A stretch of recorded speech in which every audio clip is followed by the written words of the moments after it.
Hello, my dear literature enthusiasts. I'm so glad you're here today, because what I'm about to share isn't just a review. It's something closer to a journey, a conversation, a thought experiment that unfolds like the pages of a novel you can't put down. Before we dive into the depths of it, I'll ask you kindly, if you haven't already, please like and subscribe.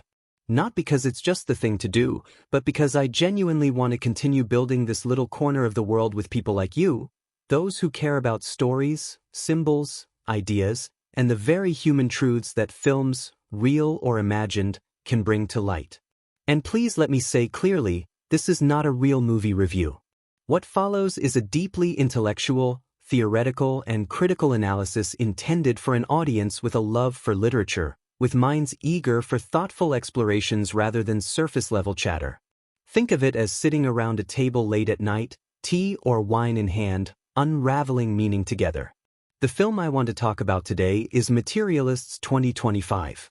From the moment I first encountered it, or rather the concept of it, I found myself deeply intrigued.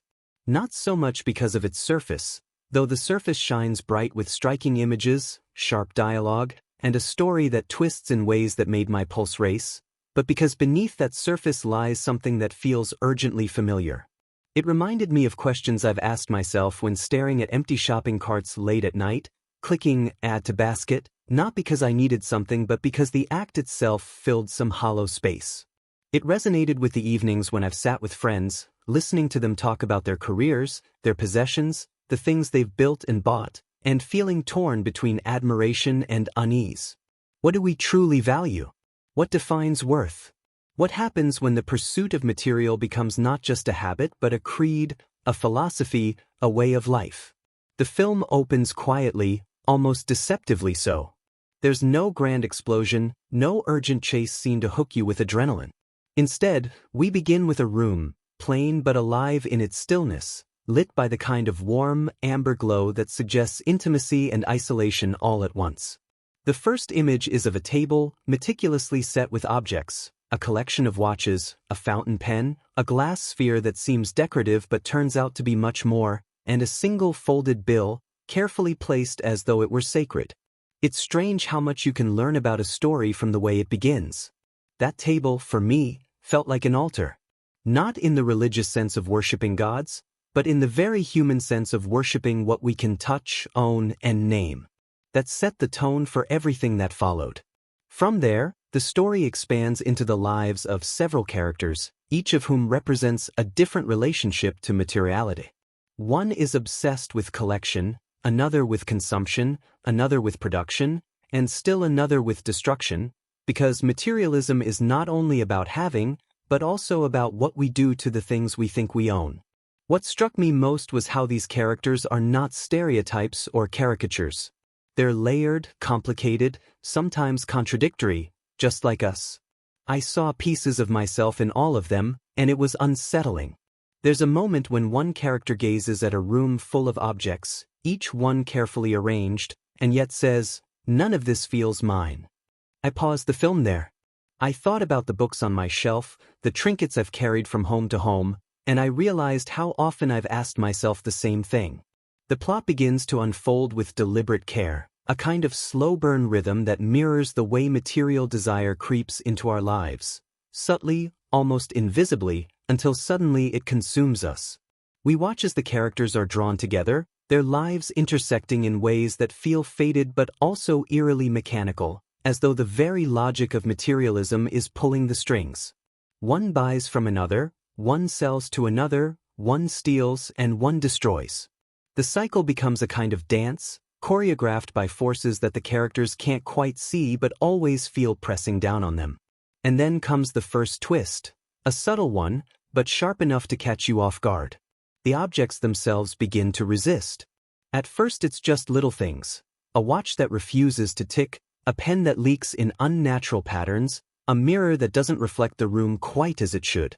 But then the resistance grows bolder, until the objects seem to have agency, as though materiality itself is pushing back against human hands. It's here the film transforms from social commentary into something more unsettling, more uncanny, blurring the line between philosophy and horror. There's a sequence midway through where a character attempts to sell an object at a marketplace, only to find the buyers staring, unblinking, silent. He pleads, he lowers the price, he insists, and still no one responds. Finally, he throws the object on the ground, and rather than shattering, it splits open, releasing something like light but not quite, a kind of shimmering distortion. The crowd disperses, terrified.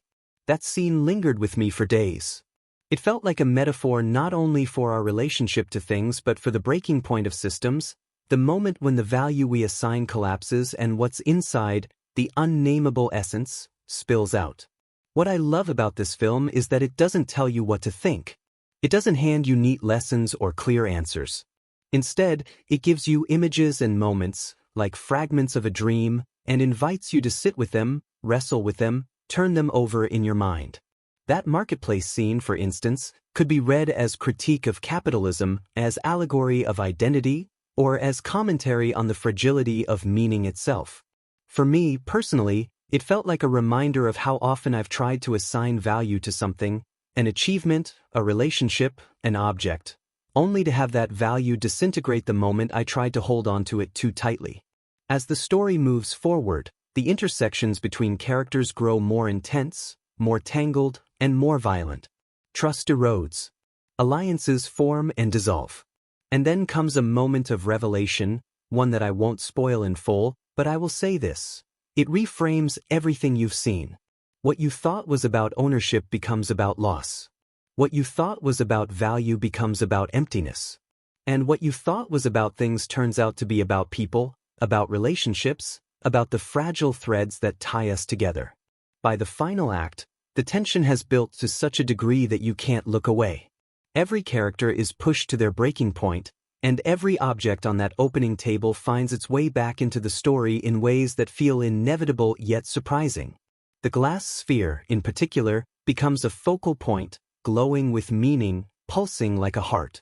And in the climax, when everything collapses into chaos, objects shattering, voices rising, truths breaking free, the film dares to ask its most dangerous question: what are we without the things we cling to? The ending doesn't give comfort. It doesn't offer resolution. Instead, it leaves you with silence, with the image of that table once again, now empty, stripped bare. For me, that emptiness wasn't bleak. It was liberating. It reminded me of the times I've cleared out a closet, given away old possessions, or moved into a new space where nothing was yet mine. Those moments felt like possibility, like breathing again. The film's silence was an invitation to imagine a life defined not by accumulation but by presence, by relationships, by meaning that cannot be owned. And here's the thing I can't stop thinking about. This isn't just a film. It's a mirror. It reflects back the ways we live, the ways we grasp and hoard and measure worth. But it also reflects back possibility, the chance to see ourselves differently, to question what we worship, to imagine another way of being. That's why it resonates so deeply with me. Not because it's perfect, no film ever is, but because it dares to make me uncomfortable in the best possible way. As I sit here talking to you now, I glance at the objects around me, a mug of tea cooling beside me, a lamp casting light on this desk, the books stacked in uneven towers. Each one carries meaning, but none defines me. That, I think, is the gift of this film.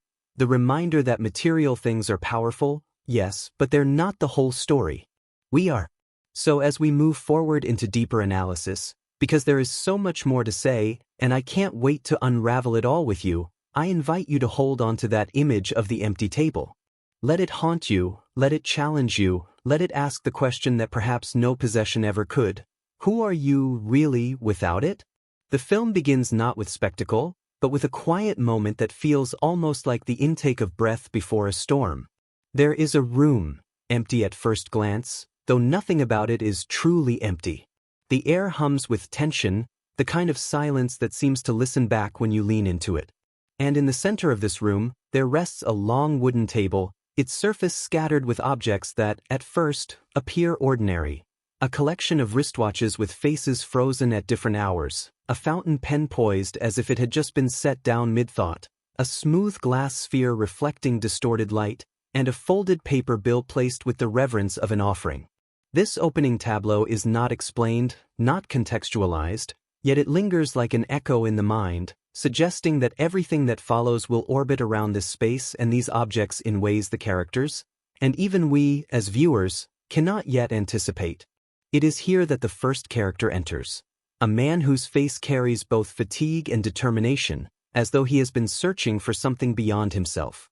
His name is Adrian, and from the moment he appears, there is a sense that he is both drawn to and repelled by the items on the table. He reaches toward the glass sphere, hesitates, and withdraws his hand. His silence in this scene tells us more than words could. He recognizes the weight of what sits before him, though he doesn't yet understand why. Soon after, another figure arrives. Helena, sharp-eyed, her movements deliberate, her voice calm but edged with authority. The dynamic between them is immediate and electric. She treats the objects not with reverence but with calculation, as though they are pieces in a larger game she has already begun to play. The first act of the film unfolds in fragments, giving us glimpses into the lives of Adrian, Helena, and others who will soon be drawn into the gravitational pull of these objects. Each is introduced in a setting that reflects their relationship to materiality. Adrian is shown in a modest apartment, sparsely decorated but meticulously arranged, his walls bare except for a single photograph he keeps by his bedside. Helena, by contrast, resides in a sprawling high-rise filled with glass and steel, her shelves lined with rare artifacts and collectibles. Her life seems curated, her possessions displayed not just for herself but as symbols of control and conquest. The narrative widens as we meet Marcus, a dealer in rare and questionable goods. His world is defined by negotiation, barter, the thrill of acquisition, and the art of convincing others of value. Marcus's introduction comes during a transaction in a shadowy marketplace, where he exchanges a seemingly ordinary pocket watch for a stack of bills and a whispered promise of something greater. Then there is Lila, a restorer of broken things, whose craft lies in mending, polishing, and giving second life to objects discarded or forgotten. She is surrounded by remnants of the past, cracked ceramics, torn pages, worn fabrics, each piece carefully tended as though it were alive. It is through Lila that the plot begins to stir in earnest. She receives an object from an unnamed client, a mirror, small and oval-shaped, framed in tarnished silver. Yet when she peers into it, her reflection does not align with her movements. At first, it is subtle, a blink delayed by a second, a tilt of the head mirrored the wrong way, but soon it becomes undeniable. The mirror seems to hold a version of her that is not her, a self that resists her control. Disturbed but compelled, she brings the mirror to Adrian, seeking his opinion, for she knows his obsession with timepieces and objects carries a kind of intuition. When he gazes into it, the reflection shows not himself but the glass sphere from the opening table. This is the first hint that the objects are not separate, but linked, part of a system or force that stretches beyond their individual forms. As these discoveries unfold, Helena grows increasingly insistent in her pursuit. She is not merely collecting for pleasure, she is building towards something larger, though the nature of her goal remains shrouded in mystery. She approaches Marcus, striking a deal that binds him to her network, and soon his marketplace dealings shift toward acquiring objects that whisper with strange energy. Each item he retrieves seems ordinary until it enters Helena's possession, where its hidden nature is revealed. A pen that refuses to write unless it is gripped with both hands, a clock that ticks backward on full moons, a coin that spins endlessly without falling. The tension between the characters grows as their paths intersect more directly. Adrian resists Helena's attempts to involve him in her schemes, yet he finds himself drawn deeper, compelled by his own encounters with the object's uncanny behavior. Lila, meanwhile, becomes both ally and skeptic, torn between her role as caretaker of broken things and her fear of what these unbroken, untamed objects might represent. Marcus, ever opportunistic, plays both sides, seeking profit and power while keeping secrets close to his chest. The first major turning point arrives during a gathering orchestrated by Helena. She invites Adrian, Lila, and Marcus to her high-rise, under the pretense of unveiling a new acquisition. The scene is charged with unease. The vast glass windows reveal the city stretched out below, a reminder of both the scale of her power and the precariousness of their position. On the table before them lies the glass sphere, the same one Adrian had seen but never touched. Helena insists they witness its true nature. As she lifts it, the light within flickers, pulses, then projects a series of shifting images onto the walls, scenes of the characters' pasts, intimate moments they believed were private, fears they never voiced aloud. Each reacts differently. Adrian recoils in horror, Lila weeps at a vision of loss, Marcus smirks, intrigued rather than afraid. This moment fractures the fragile alliances between them. Adrian accuses Helena of manipulation, of using the objects to pry into their souls. Helena, unshaken, declares that the objects are not hers to control but tools of revelation, instruments that strip away illusion. Lila leaves the gathering shaken, clutching the mirror close to her chest, while Marcus lingers, whispering with Helena as though plotting their next move. From here, the story spirals into deeper mystery and escalating tension. The objects begin to resist containment more openly. The watches Adrian has collected start ticking in unison despite their broken states, each hand pointing not to hours but to the same, single number. The pen Helena covets writes sentences that no hand commands, messages that vanish as soon as they are read. The mirror in Lila's possession no longer shows her at all but instead reflects scenes from places she has never been. The city itself begins to shift under the weight of these occurrences. Subtle at first, lights flickering, sounds echoing where they shouldn't, but soon undeniable. It is as though the fabric of reality is bending in response to the object's awakening. The characters feel the pull more strongly with each passing day, drawn together despite their mistrust, as though the objects themselves are orchestrating their convergence. The climax of this section arrives with a confrontation in the marketplace. Adrian, determined to destroy one of the objects, arrives with the mirror, intent on shattering it in public. Lila tries to stop him, pleading that destruction will only unleash what they cannot contain. Marcus watches from the shadows, waiting to see which way the balance tips. And Helena, of course, appears, calm and commanding, urging them to see that the objects are not enemies but pathways to something greater. When Adrian hurls the mirror to the ground, expecting it to break, it does not shatter. Instead, it splits open, releasing not shards but a burst of light that ripples through the marketplace, freezing every bystander in place. For a moment, time itself seems to hold its breath. And in the silence that follows, the objects begin to glow in unison, resonating as though answering to one another. This is where the story leaves us, suspended in uncertainty. The rules of the world have been broken, or perhaps revealed. The characters stand amidst the fallout, Adrian defiant, Lila trembling, Marcus calculating, Helena triumphant. The objects, once passive, now pulse with undeniable agency. And the question that hangs in the air, unspoken but heavy, is this: who is truly in control? The humans who believe they own these things, or the material forces that have begun to own them? The marketplace stands in silence, though it is not the ordinary hush of a quiet night but a charged suspension, as though every breath, every heartbeat, every fleeting sound of life has been stolen away. The mirror that Adrian casts to the ground does not lie shattered in 1,000 fragments. Instead, it rests whole yet transformed, glowing faintly, its surface rippling like liquid glass. Around it, the crowd remains frozen mid-gesture, people mid-step, a hand extended toward a fruit stall, a child's laughter caught in her throat. The world itself seems paralyzed, save for Adrian, Helena, Marcus, and Lila, who remain untouched by the strange freeze. They exchange glances filled with fear, suspicion, and something darker, the awareness that whatever just occurred has shifted their reality beyond recognition. Adrian bends to pick up the mirror, his hand trembling. But before he touches it, Helena's voice cuts through the silence, low and commanding, "Don't. It's not yours to hold anymore." The certainty in her tone is chilling, for it implies that the mirror, and by extension, all the objects, have crossed a threshold from possession into autonomy. Lila's eyes widen, her voice breaking as she whispers, "They're awake." The words linger in the air, a prophecy disguised as a simple observation. From that moment, the story accelerates like a river released from a dam. Time resumes for the frozen crowd. Though they emerge dazed, confused, their memories hazy, as though the last few minutes were a dream. The four characters disperse, each carrying their own interpretation of what just happened, their paths diverging only to converge again in inevitable collision.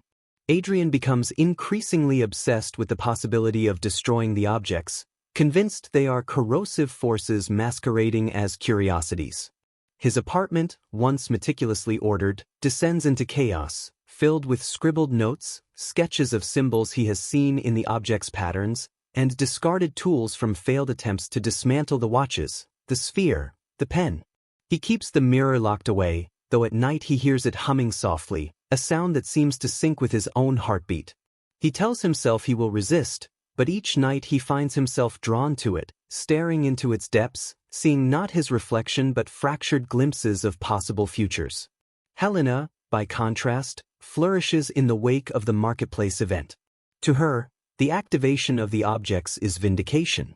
She speaks of them now as though they are allies, or perhaps deities, guiding her towards some higher truth. She begins assembling a circle of followers, collectors, scholars, the wealthy elite, those who are willing to believe in the object's power.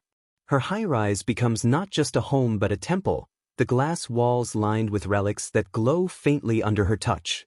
She grows bolder in her manipulation of Adrian and Lila, reminding them that resistance is futile, that the objects choose their keepers, not the other way around. Marcus continues his role as intermediary, slipping between factions, feeding Helena what she wants to hear while privately siphoning off items of interest for himself. His motives grow murkier as he begins to experiment with the objects alone. One night, he discovers that the endless spinning coin, when placed beside a ticking clock, causes the clock to skip forward in hours. He tests it repeatedly, the implications gnawing at him. Could these trinkets bend time, space, perhaps even death? His greed sharpens, yet beneath it lies a gnawing dread he refuses to voice. Lila remains the moral heart of the story, though even her resolve wavers. The mirror terrifies her, yet she cannot part with it. She begins to notice changes in her own life, objects around her workshop behaving strangely, repaired items refusing to stay fixed, restored paintings revealing hidden details days after she has finished her work.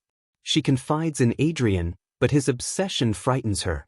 She seeks Helena, but Helena's certainty unsettles her even more. She finds herself caught in a liminal space, questioning whether the objects are evil, divine, or simply beyond human comprehension. The tension builds toward a series of converging confrontations. The first occurs when Adrian, unable to resist the mirror's pull, takes it to Helena's tower.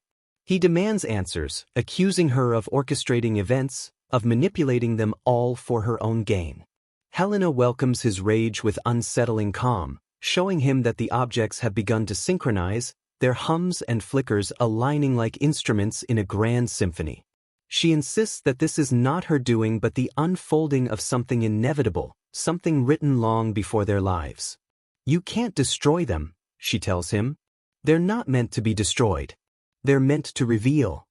Adrian refuses her explanation, but in the middle of their argument, the glass sphere on her table bursts into light. This time, it shows not their pasts but their futures, fragmented, contradictory, impossible futures. Adrian sees himself standing among ruins, the mirror shattered in his hand. Helena sees herself crowned in gold, worshipped by followers who bow at her feet. Marcus, who has followed them unseen, glimpses himself holding an object that glows like a star, only to be consumed by its icons later.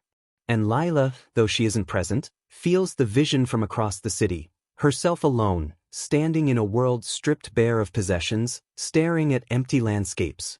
These visions fracture what little trust remained. Adrian becomes convinced that Helena seeks dominion, that Marcus cannot be trusted, and that the only path forward is destruction. Helena, emboldened, declares that resistance is cowardice, that the objects are unveiling destiny. Marcus doubles down on secrecy, chasing the possibility of bending fate to his will. And Lila, haunted by the emptiness of her vision, begins to wonder whether the objects are showing them futures or tempting them with illusions. The story builds to its climax when Helena organizes a final gathering in the tower, inviting not just the core group but her circle of followers. It is framed as a revelation, an unveiling of the object's full power. The tower glows with artifacts humming in unison, their energies resonating so strongly that the walls themselves seem to tremble.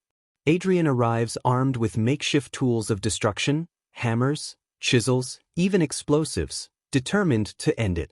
Lila comes as well, torn but unable to stay away, carrying the mirror wrapped in cloth. Marcus is already there, standing at Helena's side, though his eyes flick constantly toward the exits, his loyalties unclear even to himself. The gathering begins as ritual. Helena speaks of transcendence, of humanity's bondage to materiality finally giving way to freedom through revelation. She lifts the glass sphere, now pulsing like a heart, and places it at the center of the table where the objects are gathered. One by one, the objects light up, the watches ticking in eerie synchronization, the pen scratching words on blank paper, the coins spinning faster than sight can follow. The hum builds into a roar, and the followers fall silent, entranced. Then Adrian acts. He lunges forward, hammer raised, striking at the sphere. But the hammer does not shatter it. Instead, the impact triggers an eruption. Light floods the tower, shattering windows, sending shards of glass raining onto the city below. The followers collapse, stunned, while the four central figures remain standing in the eye of the storm. The objects rise from the table, levitating, orbiting one another like planets around a star. The mirror slips from Lila's arms, unwrapping itself, its surface no longer reflective but a swirling void. What follows is the film's most haunting sequence. Each character is confronted with the truth of their desires. Adrian is shown that his obsession with destruction is no less a form of worship, that his hatred for the objects has bound him as tightly as Helena's reverence. Helena sees that her promised dominion is fragile, built not on truth but on her followers' hunger for meaning. Marcus sees the futility of his greed, his image consumed by the very glow he longed to control. And Lila, standing at the center, realizes that her vision of emptiness was not despair but liberation, the possibility of a world where possession no longer dictates existence. The climax resolves not through violence but choice. Adrian drops his hammer, Helena collapses in disbelief, Marcus flees into the shadows, but Lila steps forward. She touches the mirror, not with fear but with acceptance. Its swirling void calms, becoming still. The objects cease their orbit, one by one dimming until only silence remains. The storm dissipates, the hum fades, and the tower is left in ruins, the objects lying inert, as if nothing more than trinkets again. In the aftermath, the characters scatter. Adrian disappears, his fate uncertain, leaving behind only fragments of his notes. Helena, stripped of her aura, wanders the city, muttering of revelation but ignored by those who once followed her. Marcus vanishes with some of the objects, his greed unextinguished, though it feels less like triumph than a curse. And Lila at last finds peace. She returns to her workshop, the mirror now blank glass, her world filled with broken things once more, but for the first time, she feels no compulsion to fix them. She simply lets them be. The film ends not with grand resolution but with quiet stillness. The camera lingers on the objects, silent, inert, their mystery unresolved. Were they ever truly alive, or did the characters' desires breathe life into them? The question remains unanswered, leaving the audience in that delicate space between wonder and dread. The story begins not in the gleaming tower where revelations crash upon glass walls, nor in the silence of the mirror's strange hum, but in the very marrow of its people. The tale may weave objects of impossible power into its fabric, but its true pulse beats inside the characters, their hungers, their fractures, their longings.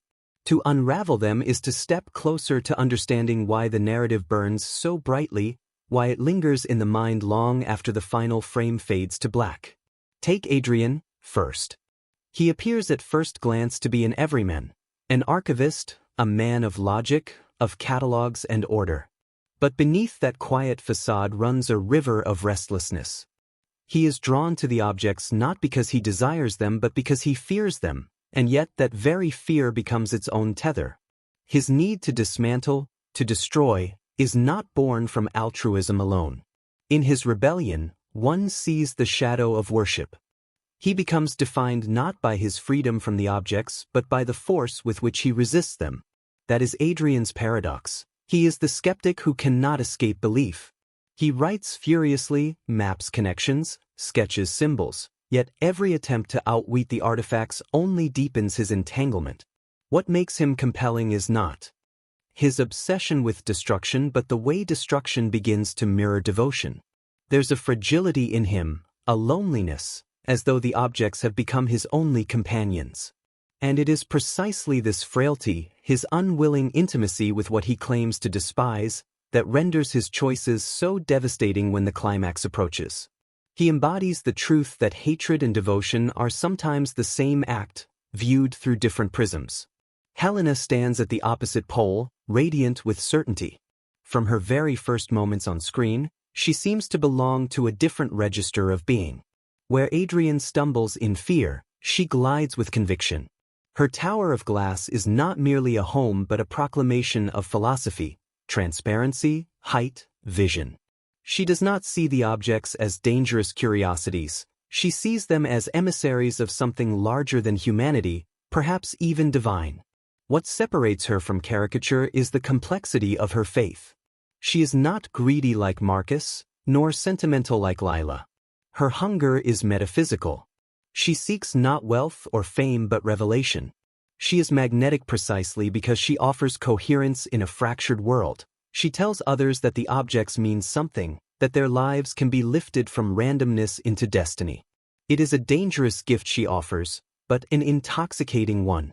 Yet her flaw, her tragedy, lies in her blindness to her own humanity. She mistakes certainty for truth, power for transcendence, and when the climax rips her visions apart, it is not simply a loss of dominance but of identity. Without the objects validating her, she drifts, a prophet without prophecy. Her character resonates because she reflects a deeply human tendency, the need to believe that beyond the chaos of living lies some great pattern, some explanation, even if that explanation consumes us. Marcus, by contrast, is the shapeshifter, the pragmatist. He slinks between Helena's certainty and Adrian's rebellion, borrowing pieces from both without committing to either. At first he seems nothing more than a trader, a dealer in secrets and artifacts, motivated by greed. And it is true, Marcus wants. He wants wealth, wants influence, wants the objects not as symbols but as tools. Yet as the story unfolds, it becomes clear that beneath his cynicism lies a gnawing hunger for control. The coin that manipulates time tempts him not only with profit but with mastery over the very fabric of existence. He is not a man content to live within the boundaries of fate. He wants to bend it, to prove that he, unlike the others, can seize power without being consumed.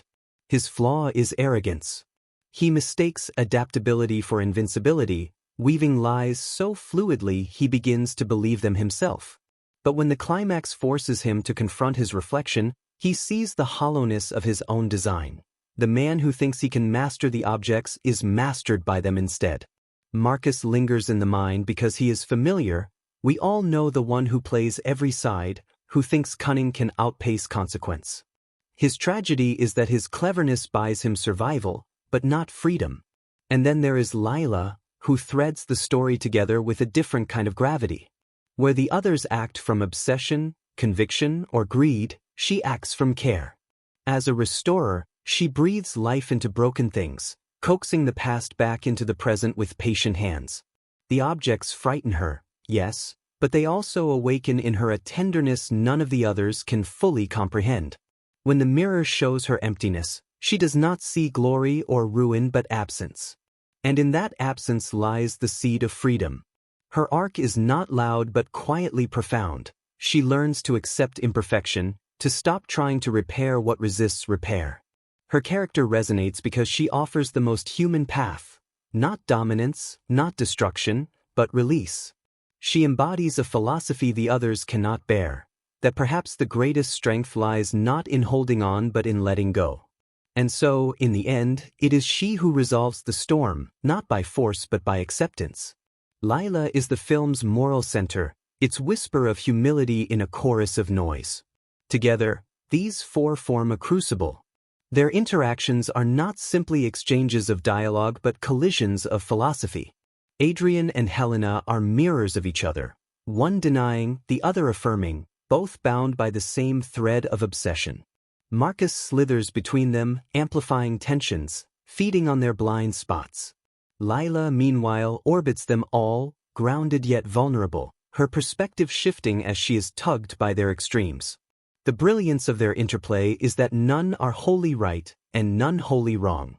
Each embodies a fragment of truth, distorted by desire.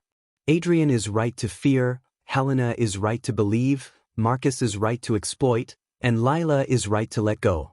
But taken alone, each truth collapses into ruin. Secondary characters, too, add shading. The followers who flock to Helena, wide-eyed and desperate, are not simply extras but a reflection of humanity's need for meaning. The frozen crowd in the marketplace reminds us of the fragility of normal life, how easily routine can be disrupted by forces unseen. Even the objects themselves operate as characters, silent, inscrutable, yet expressive. They reveal the interior of each human far more clearly than any dialogue could. In their presence, the characters are stripped bare, their hidden longings illuminated. The beauty of the film's character design is how it refuses simplicity. Adrian is not simply the hero, nor Helena the villain. Marcus is not only a trickster, nor Lila merely the moral guide. Each contains contradictions, each capable of harm and redemption. This complexity ensures the story lingers not because of its fantastical artifacts but because of the human truths it excavates. When the film ends, what remains in the memory is not merely the objects falling silent but the image of each character left to themselves. Adrian lost in obsession's echo. Helena adrift without her certainty. Marcus surviving but enslaved to his greed. And Lila, alone yet at peace, finally unburdened. Their journeys haunt us because they mirror our own, the need to control, to understand, to possess, to fix, and the quiet possibility of release. It is in this weaving of lives, contradictions, and choices that the story transcends its genre trappings. The mirror may no longer hum, the sphere no longer glow, but the characters linger like echoes in a cavern, voices whispering truths we would rather not face. That is their power. That is why they remain. There are films that glide into existence smoothly, like water flowing into a waiting vessel, and there are others that seem to resist their own birth, as though the act of creation were a battle between the will of artists and the stubborn refusal of the world. This one belongs firmly in the latter category. And it is precisely because of that resistance, that chaotic energy in the air during its making, that the production became riddled with stories, strange, uncanny, sometimes hilarious, sometimes unsettling, that now circle around it like satellites orbiting a fractured planet. To talk about them is to enter a labyrinth of accidents, coincidences, and choices so odd that they seem, in hindsight, almost scripted by the very forces the movie sought to portray on screen. The first whispers of strangeness began before cameras even rolled. During pre-production, while scouting locations, the director insisted on using an abandoned observatory perched on a cliffside. It was meant to embody the fusion of science and mysticism that defined the movie's core. The crew, lugging their cameras and notepads through the dust and silence, found graffiti scrawled across the dome in symbols that none of them recognized. At first, they laughed it off as teenagers trying to be edgy. But when they returned days later with a professional graffiti cleaner, the symbols had vanished, completely erased, leaving no trace of paint or chalk. Some claimed the wind must have washed it away, others that moisture had eaten at the paint. Yet the cleaner, a man who had worked on dozens of historic buildings, swore the wall bore no evidence of removal. It was as though the markings had simply chosen to depart. For weeks, crew members teased one another about being cursed by the observatory ghosts. It was a running joke, but one that seemed to grow heavier every time another mishap occurred on set. And mishaps there were, in abundance. Lights would blow out during key takes, plunging the actors into unscripted darkness. Audio equipment picked up faint whispers that sound engineers could not trace to any source, as if the air itself were reluctant to stay silent. One night, after shooting a scene in which a character stares into a humming mirror, the prop mirror cracked spontaneously while sitting in its storage case. No one had touched it. The crack ran diagonally, cutting across the surface like a jagged scar. The crew decided to keep it, using it as a replacement prop, and the uncanny imperfection added a depth of menace to the scene that no amount of CGI could replicate. But not all of the strange facts carried a sinister weight. Some were downright delightful. The child extras used for the market scene, where a crowd freezes mid-motion, were so dedicated to staying perfectly still that the director rewarded them by letting them direct a shot themselves. Armed with a camera almost bigger than they were, the children gleefully shouted instructions at the adult cast. "You! Walk slower. No smiling. Okay, action." What was meant as a 5-minute reward turned into nearly an hour of improvisational fun, some of which actually made it into the final cut, much to the audience's surprise when the credits rolled.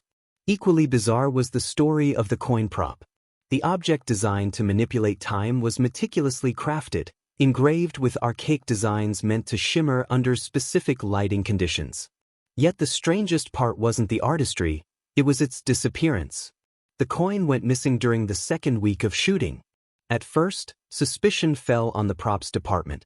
A frantic search unfolded across the set, crew members crawling under tables and rifling through costume boxes. Nothing.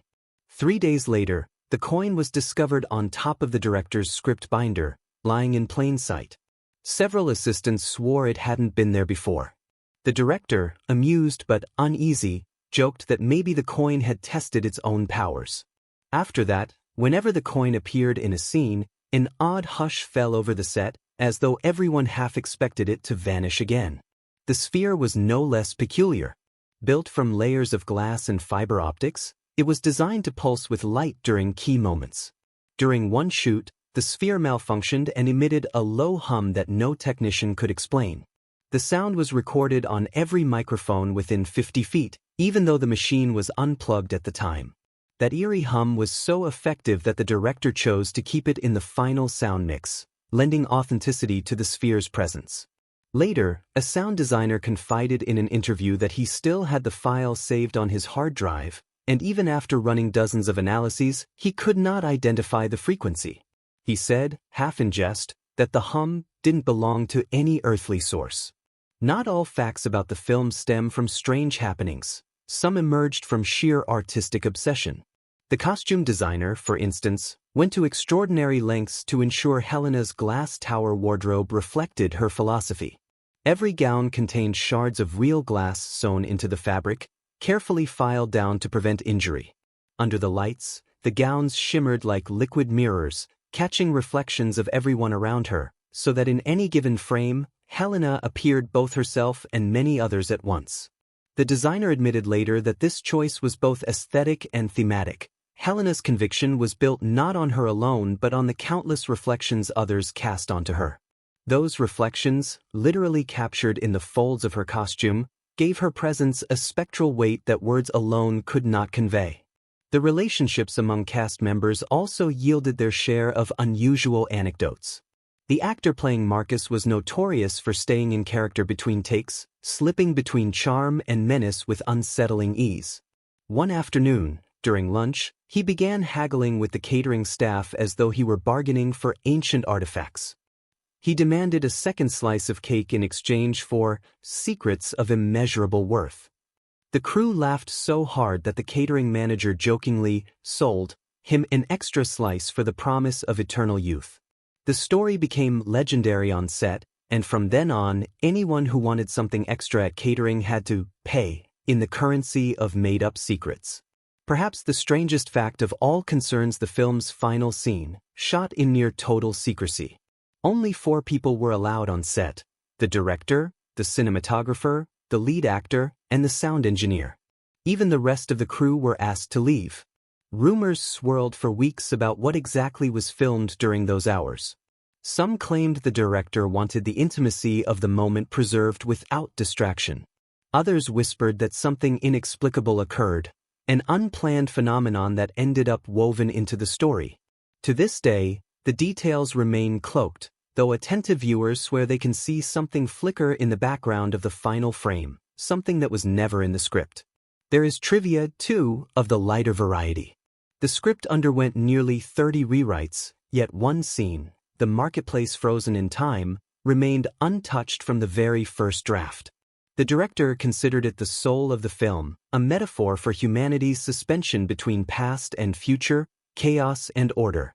Another little-known fact: the humming mirror prop was originally just a standard antique mirror rented from a collector, until the production team accidentally wired a hidden speaker inside during testing. The speaker malfunctioned, producing the uncanny hum that the director loved so much he wrote it into the film. Sometimes, art emerges not from intention but from mistake. Even food on set became a character of its own.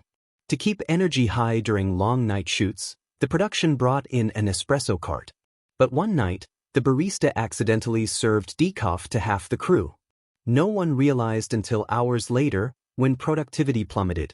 The exhausted cinematographer finally yelled, "The objects have drained us," and the phrase stuck, repeated, whenever anyone felt fatigued during filming. By the end of production, the crew had t-shirts printed with the slogan, "The objects have drained us." Looking back, what makes these facts so fascinating is not merely their oddness, but how they mirror the themes of the story itself. The film explored obsession, illusion, the blurred line between power and vulnerability. And here, in the very act of making it, reality seemed to echo those same ideas. Objects disappeared and reappeared. Sounds emerged from nowhere. Costumes reflected more than they contained.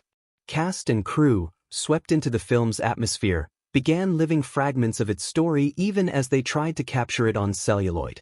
These strange facts remind us that cinema is never just images projected onto a screen. It is a gathering of people, a collision of accidents and intentions, a process that sometimes feels less like construction and more like conjuring. Perhaps that is why the stories surrounding this film linger with such vividness. They suggest that behind the carefully crafted frames lies another story, hidden yet palpable, the story of a film that seemed, at times, to be shaping itself. There are movies that you watch once and forget, their stories dissolving into the endless tide of entertainment, and then there are movies that stay lodged in the mind like a splinter, not painful, exactly, but insistent, always pushing you to return and probe deeper. This one belongs to the latter kind. The curious part is that it is not only the characters or the visuals that refuse to fade, but the events themselves. Moments that unfold on screen with such weight and strangeness that they beg for interpretation. To examine them is to journey into a mirror maze, where every scene refracts into countless possible meanings, each reflecting back something about our own anxieties, obsessions, and hidden longings. The first event worth lingering on is deceptively simple: the moment the protagonist stumbles upon the coin, half buried in the soil of a forgotten alleyway.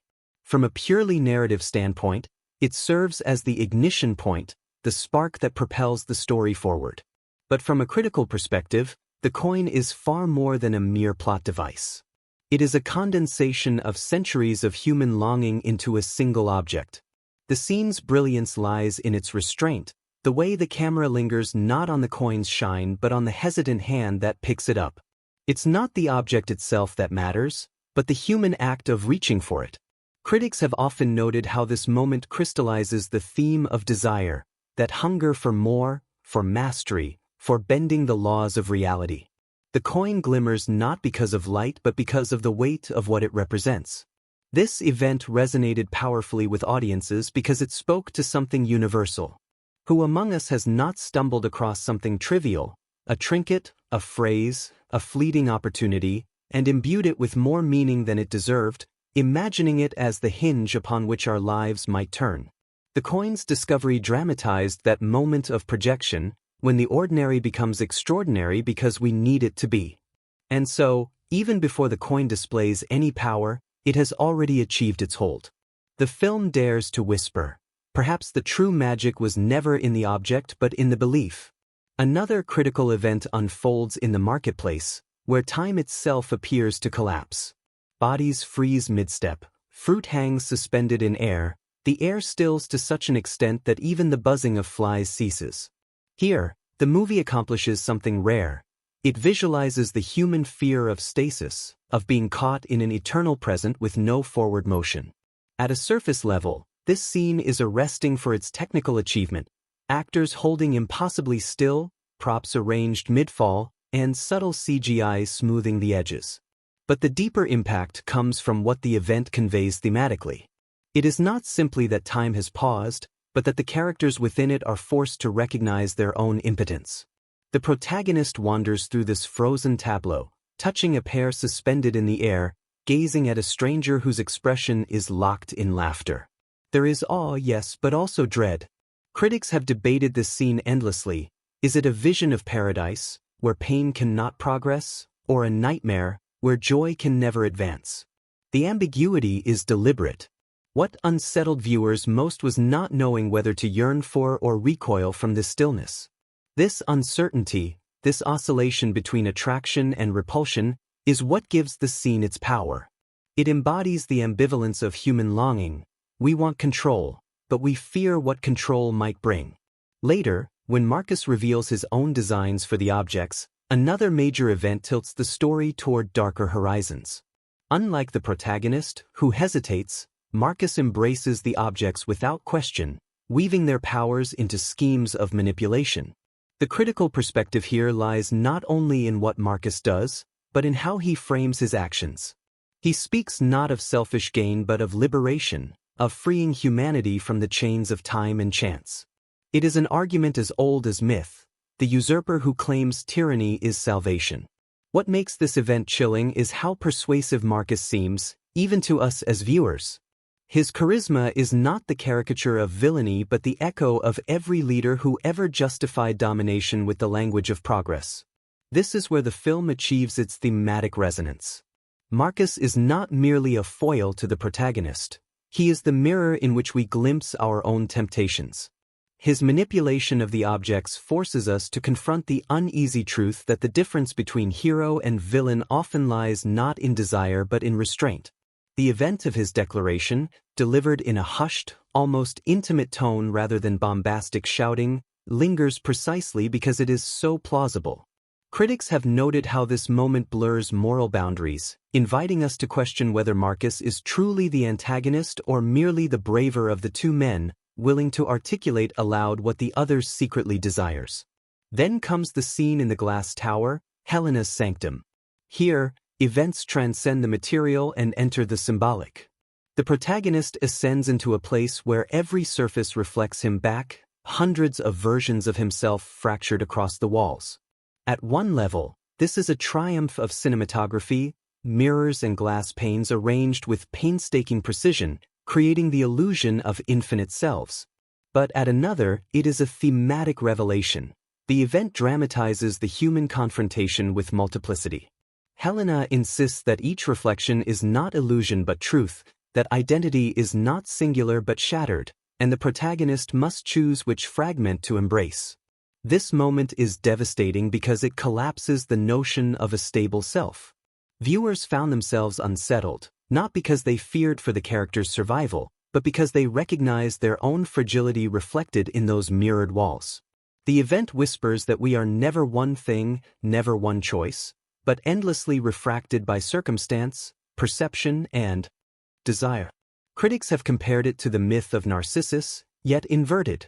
The danger here is not falling in love with one reflection, but drowning in too many. Of course, no analysis of significant events can omit the climactic unraveling, where the objects converge in one final confrontation. It is not merely spectacle, the collision of the coin, the mirror, and the sphere, but the culmination of everything the story has teased. What matters here is not the physical battle but the philosophical one, whether the protagonist will surrender to the object's seductive promise or resist. Critics have pointed out that the brilliance of this event lies in its refusal to resolve cleanly. Yes, choices are made, but the aftermath is left jagged, ambiguous. We are not given the comfort of certainty. Instead, the event closes with a lingering sense of unease, as though the object's power has not been destroyed but merely deferred. This deliberate refusal to tie events into a neat bow has divided audiences and critics alike. Some found it frustrating, others exhilarating. Yet it is precisely this tension that ensures the film's endurance. Thematic resonance thrives not in easy answers but in haunting questions, and this final event leaves us with more questions than we began with. What does it mean to master time? To fracture identity? To desire power while fearing it? The objects may have been the film's devices, but the true subject was always us, the viewers, caught in the push and pull of our own desires. What is striking, when viewed critically, is how each significant event is less about external spectacle and more about internal confrontation.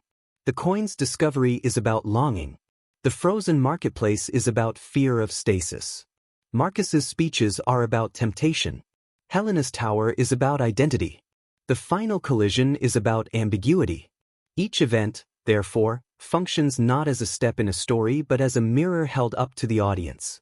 The film's impact comes from how these mirrors reflect differently for each viewer, producing a kaleidoscope of interpretations. And this is why the movie has resonated so strongly with literature enthusiasts and critics alike. It is not content to entertain. It demands engagement, forcing us to wrestle with contradictions that have haunted human thought for centuries. By embedding these contradictions into the very fabric of its events, it transforms cinema from spectacle into philosophy. And perhaps that is the strangest, most beautiful fact of all, that a work of fiction, born from the chaos of production and the imagination of artists, can hold up a mirror so precise that we cannot help but see ourselves, our doubts, our yearnings, our fears, staring back.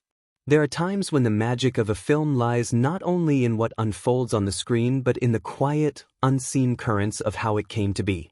For every polished frame, every seamless performance, there are stories, some strange, some hilarious, others quietly profound, that reveal the fragile, miraculous, and often chaotic process of bringing a cinematic vision to life.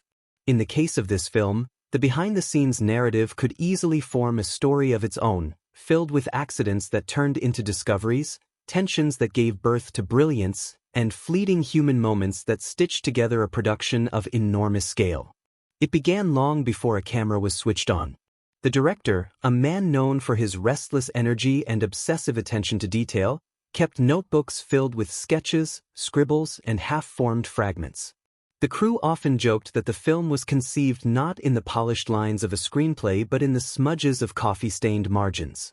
He was notorious for throwing away entire drafts if they didn't breathe, as he put it. What he meant was that the story had to feel alive, as though it could shift under the weight of its own contradictions.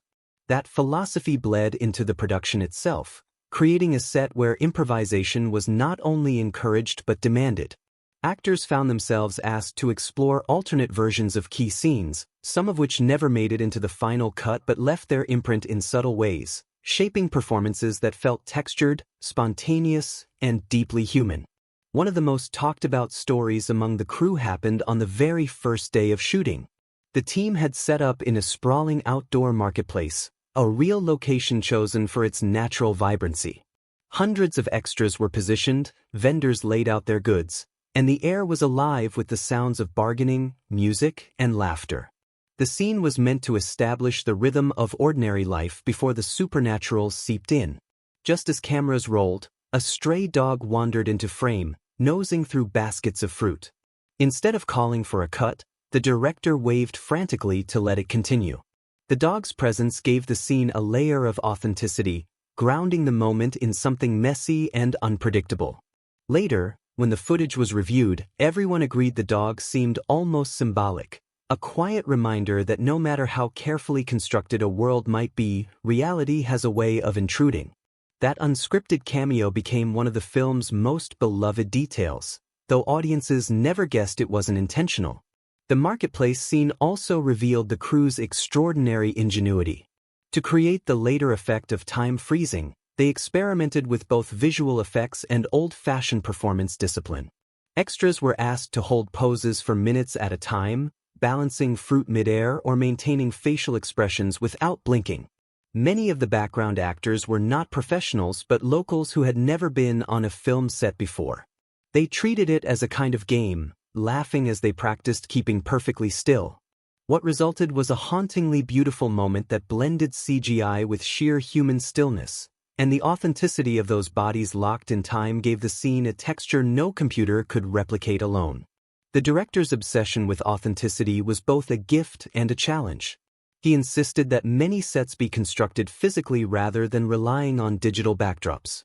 The glass tower, for instance, was not just a trick of green screen but an elaborate structure lined with hundreds of mirrors and glass panels. This decision nearly drove the crew mad. Lighting such a space was an impossible puzzle, every angle risked revealing the cameras or blinding the actors with glare. The cinematographer joked that he aged 10 years during the filming of those sequences. Yet when the footage was finally captured, the payoff was undeniable. The fractured reflections of the protagonist created an atmosphere no digital rendering could have matched. The difficulty of the shoot, the sweat and frustration poured into every shot, became part of the DNA of the film's visual identity. The actors, too, carried their own behind-the-scenes stories, some of which became legends whispered among the crew. The lead actor, known for his intensity, took the role so seriously that he refused to break character between takes.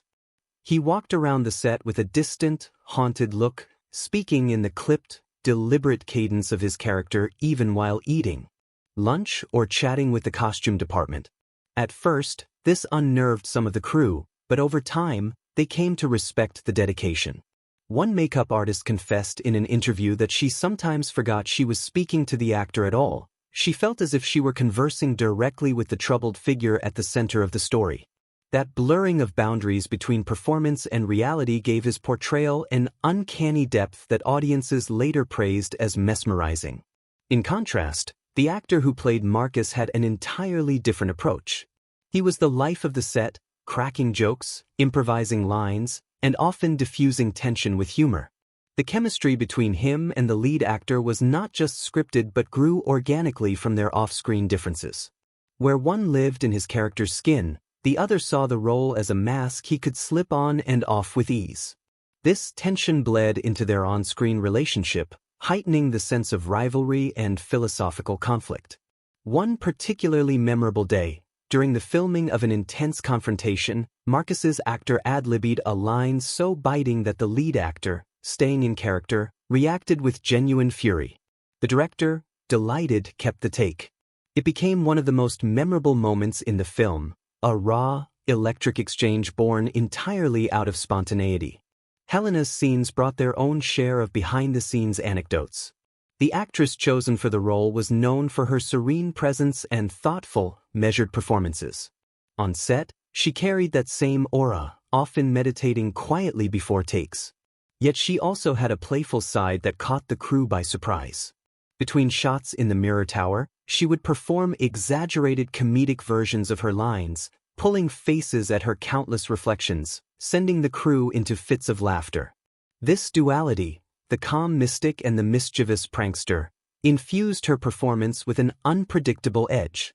When the camera rolled, she became the embodiment of enigmatic wisdom, but when it cut, she was the one who kept spirits light. The technical crew carried their own war stories. Sound engineers, for instance, faced unusual challenges in capturing the eerie stillness of the frozen marketplace. They experimented with recording silence in different environments, empty studios, abandoned warehouses, even forests at night, before layering them into the scene. What seems to the viewer like absolute silence is, in fact, a carefully crafted soundscape. One engineer joked that silence was the noisiest sound he had ever worked with, because the absence of life had to be created, not merely recorded.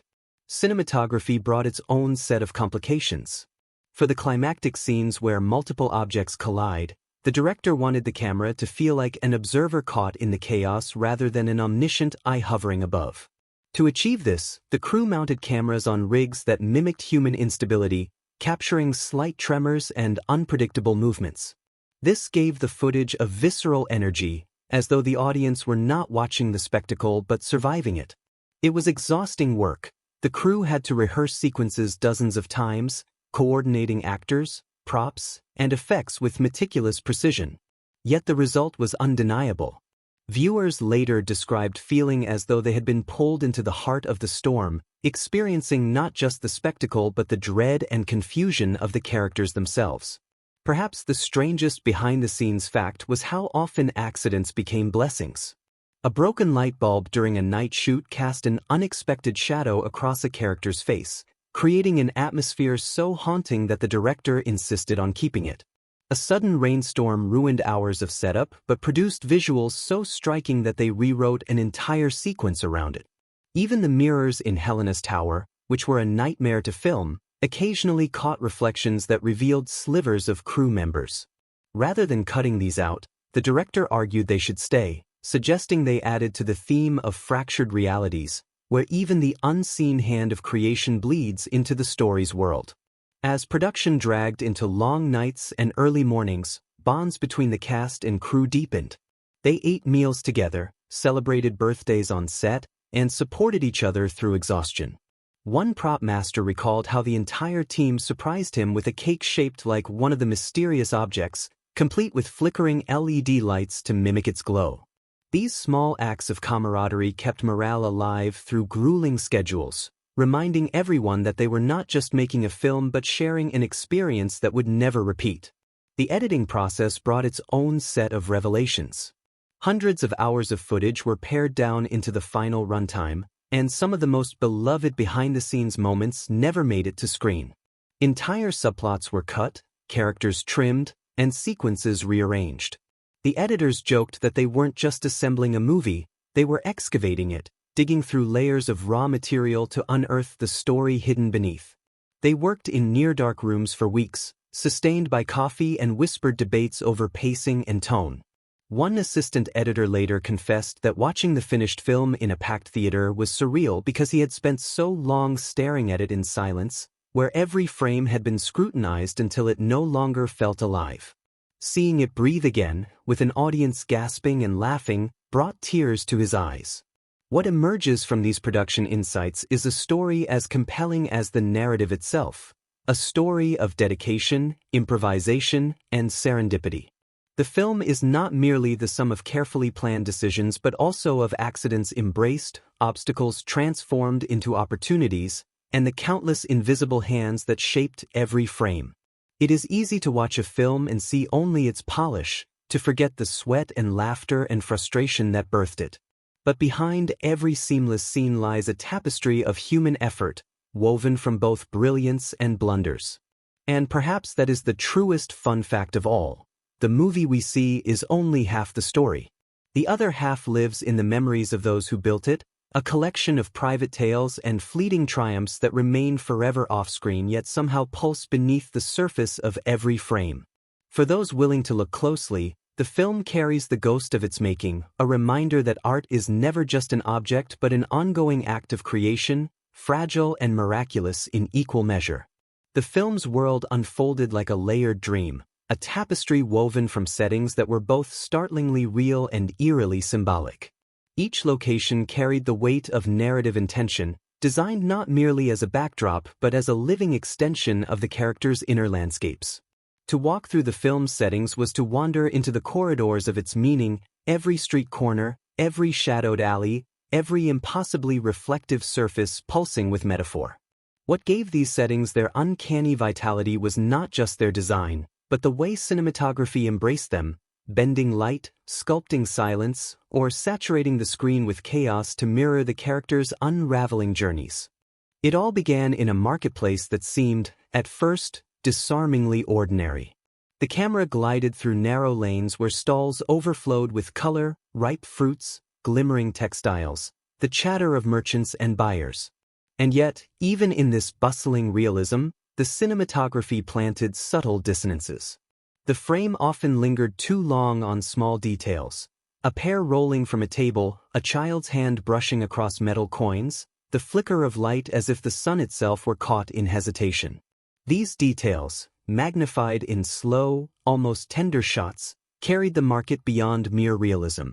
It became a threshold between the familiar and the uncanny, the first signal that ordinary spaces in this film would never remain untouched.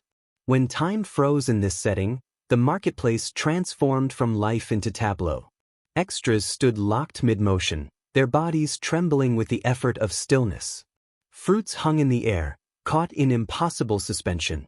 The cinematography didn't simply record this spectacle, it moved with reverence through the stillness, weaving between figures as though exploring a museum of paused lives. The effect was disquieting. Silence became sound, stillness became movement, and the setting itself seemed to whisper of forces just beyond comprehension. The marketplace was no longer just a setting. It had become a visual embodiment of rupture, the fragile line between continuity and fracture.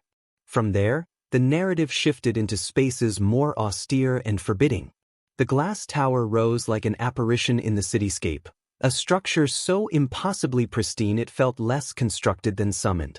Its corridors shimmered with reflections, walls folding upon themselves until direction and depth lost meaning. To shoot these interiors, the crew had constructed a labyrinth of mirrored panels, and the cinematography leaned into its disorienting qualities. Frames fractured the characters into multiple selves, capturing angles where the protagonist's face multiplied endlessly, suggesting not just reflection but entrapment. The tower itself became a character, a merciless presence that forced each figure to confront the impossibility of singular identity. The way light behaved in the tower heightened this effect. Cinematographers allowed beams to fracture across the mirrors, scattering into shards that struck characters unpredictably. Sometimes the light illuminated a face with unnatural brilliance, other times it split into prism-like spectrums that hinted at realities beyond the visible. What could have been a sterile, cold environment instead pulsed with menace and wonder. The glass tower became not just a place of dialogue but of confrontation between what can be seen and what lies hidden within fractured reflections. Yet the film's settings were not confined to urban surrealism.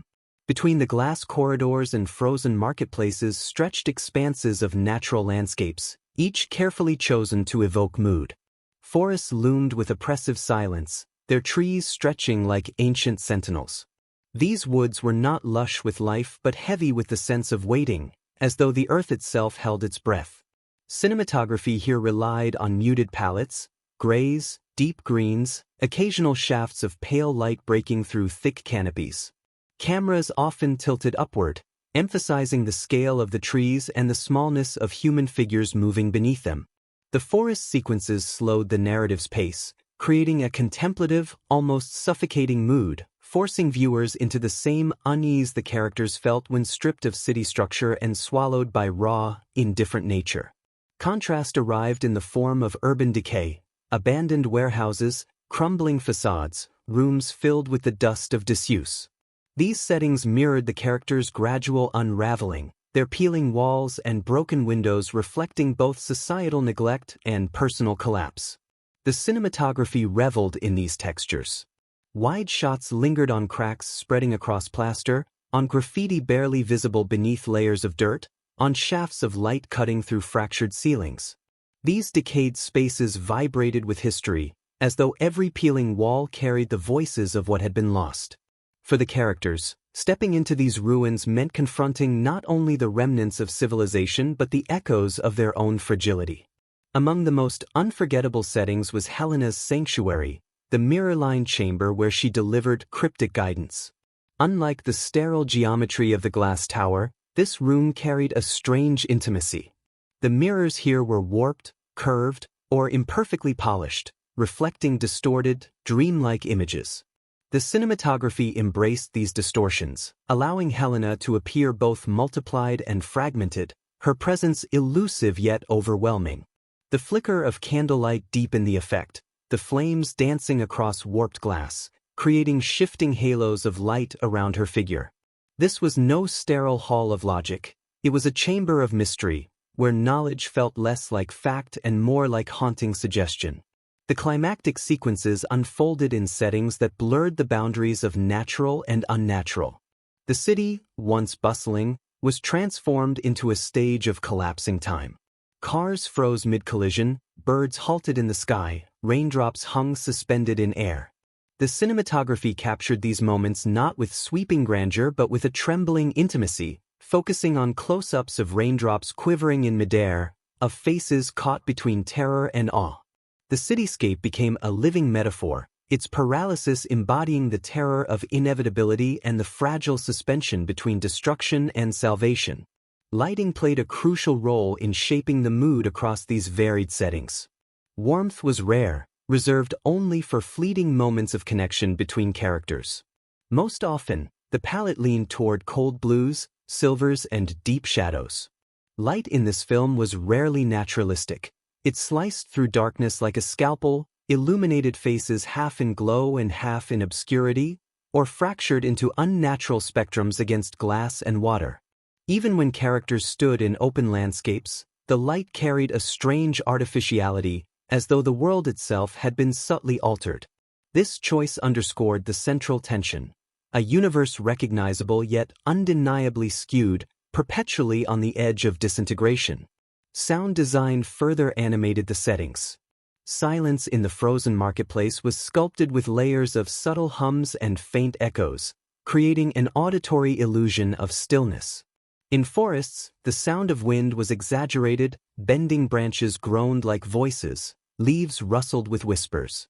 In the tower, even the smallest movements rang with unnatural clarity, footsteps echoing endlessly through mirrored corridors. These auditory elements heightened the atmospheres already suggested by visuals, ensuring that settings were not only seen but felt, pressing against the audience's senses with invisible weight. Cinematography also used framing to manipulate how viewers experience space.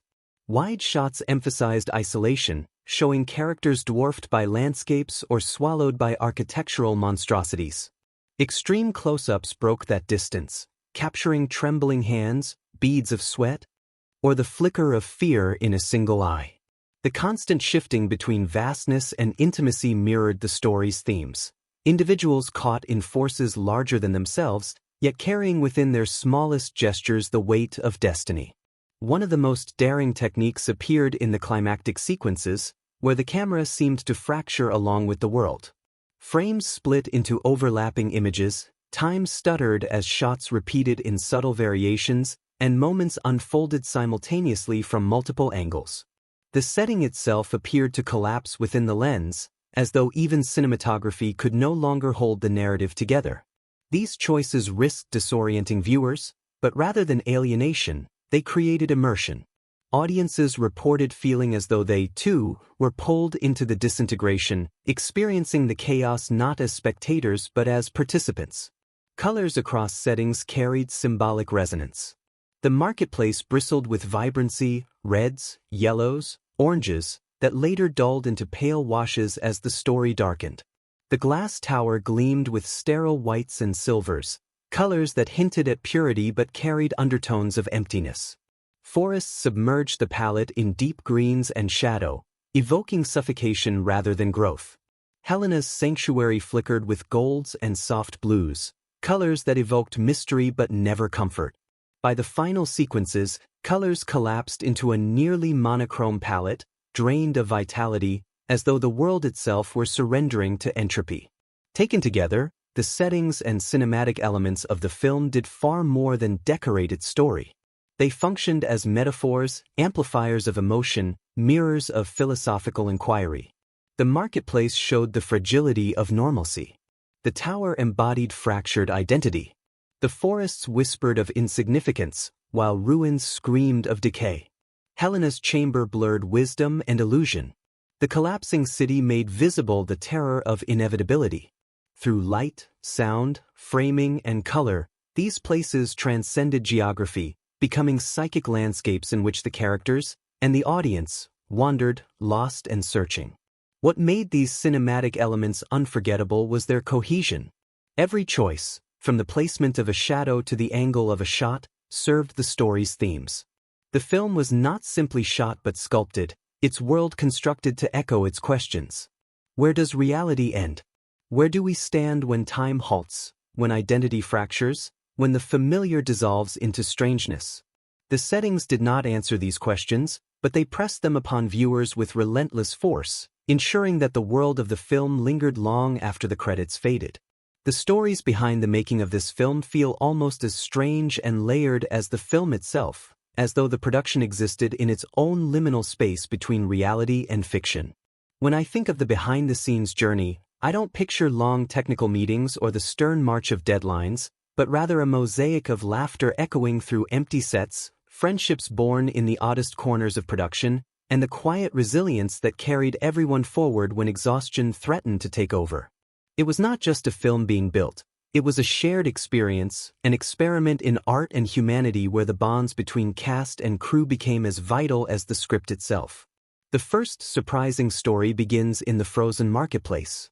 What looked on screen like a meticulously choreographed miracle of stillness was, in reality, a wild symphony of near disasters. Extras had to remain completely motionless for stretches of 10 or 15 minutes while the camera wound its way through them, and no matter how disciplined they were, something always went wrong. A sneeze in the far background. A child blinking too quickly. A piece of fruit that refused to balance on the edge of a table. The director, rather than scolding, turned these moments into comedy breaks. Crew members joked that the marketplace became less of a set and more of a meditation retreat, with extras practicing mindfulness by focusing on not scratching their noses. By the end, people had grown so good at stillness that some of the crew swore they could no longer tell the difference between mannequins and actors when the cameras rolled. What's extraordinary is how this spirit of light-hearted resilience carried into every department.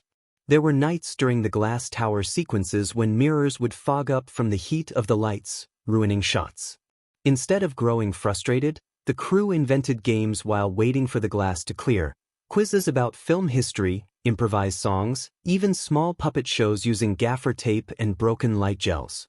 The tower, with its labyrinth of reflections, had initially threatened to overwhelm everyone. Camera operators became disoriented, grips bumped into mirrored walls, and actors accidentally delivered lines facing their reflections rather than the lens. But instead of despair, these moments bonded the crew. They started calling the tower the maze, and surviving a day inside it became a badge of honor. The interactions among the cast were equally memorable. The leads, though very different in temperament, found unexpected common ground in their off-camera conversations. One was known for his methodical preparation, arriving on set with pages of notes and theories. The other relied on instinct, stepping into a scene with little more than raw energy. At first, this difference caused tension. One actor felt the other wasn't taking the material seriously enough, while the latter felt suffocated by intellectual overanalysis. But then came a night shoot in the forest, where both were forced to spend hours together under blankets between takes, keeping warm while waiting for the fog machine to reset. In that strange, sleepless night, they discovered a mutual love of poetry. Soon after, they began trading verses during breaks, quoting Rilke and Auden between lines of dialogue. That fragile thread of connection deepened into friendship, and their chemistry on screen blossomed precisely because it had been forged through those quiet, off-camera recitations in the cold. Helena's actor brought a different kind of energy, playful, mischievous, forever breaking the tension with humor. During one intense sequence in her mirror-lined sanctuary, when everyone was exhausted from the candle smoke clouding the air, she began deliberately throwing her reflections off by crossing her eyes in rehearsals, cracking the crew up. Yet when the cameras rolled, she slipped effortlessly into an otherworldly gravitas. The crew often whispered that Helena herself was two people, the Joker who kept spirits alive when fatigue settled in, and the Oracle who silenced everyone into awe once the director called action. Challenges, of course, were constant. Weather became one of the most formidable adversaries. In one sequence, the script required torrential rain, but the day of shooting brought only a soft drizzle. With budget limits making it impossible to postpone, the crew cobbled together makeshift rain machines, using hoses, pumps, and sheer ingenuity. It worked, but too well. The water flooded part of the set, soaking equipment and leaving actors ankle-deep in mud. Of despairing, the director leaned into the chaos, reblocking the scene so that the struggle through water mirrored the character's emotional turmoil. What could have been a setback transformed into one of the film's most powerful sequences, all because the production embraced imperfection as opportunity. There was also the challenge of time, literally. The scenes of frozen moments demanded a precision that stretched the limits of both technology and human patience. Cameras had to move seamlessly through impossible spaces without bumping into suspended objects or trembling actors. On the first attempt, disaster struck. A carefully rigged apple slipped mid-shot, tumbling across the ground, breaking the illusion. Instead of cutting, the director whispered, "Keep going," and the actors improvised, adjusting their stillness to accommodate the mistake. Later, during editing, that very shot became a centerpiece, with the rolling apples symbolizing a flaw in the fabric of time itself. Accidents like this weren't failures. They were gifts, reshaped into meaning through creative vision. Crew members often describe the set as a place where the line between exhaustion and elation blurred. Shooting days stretched to 16 hours, and there were times when tempers flared, equipment malfunctioned, or lines of dialogue were forgotten again and again. Yet, in the middle of that intensity, bonds grew unbreakable. The sound engineer, for example, became infamous for carrying candy in his pockets, handing out chocolates whenever spirits dipped. A grip who doubled as a musician would strum his guitar in the corner during lunch breaks, offering impromptu concerts that turned the cavernous warehouse into a place of warmth. The cinematographer, though usually stern, secretly loved riddles, and soon riddling competitions became a ritual during downtime. These small rituals transformed the production from a workplace into a community. Perhaps the strangest story of all came during the climactic city collapse scenes. The production relied on a combination of practical effects and digital augmentation, which required hundreds of extras to freeze mid-motion in orchestrated chaos. Drivers pretending to slam brakes, birds made from lightweight models suspended by wires, rain rigged in sheets of water. During one take, a stray dog wandered into the set and stood perfectly still, as if it understood the rules of the frozen world. The crew erupted in laughter afterward, but the dog became something of a mascot. They even wrote its accidental cameo into the film, hidden in the background of one shot. For weeks afterward, the dog would return to the set, lounging among the crew as if it had always belonged there. By the time filming wrapped, everyone felt both drained and transformed. What they had endured, long nights in forests, endless mirrors, rain-soaked warehouses, was more than the typical grind of production.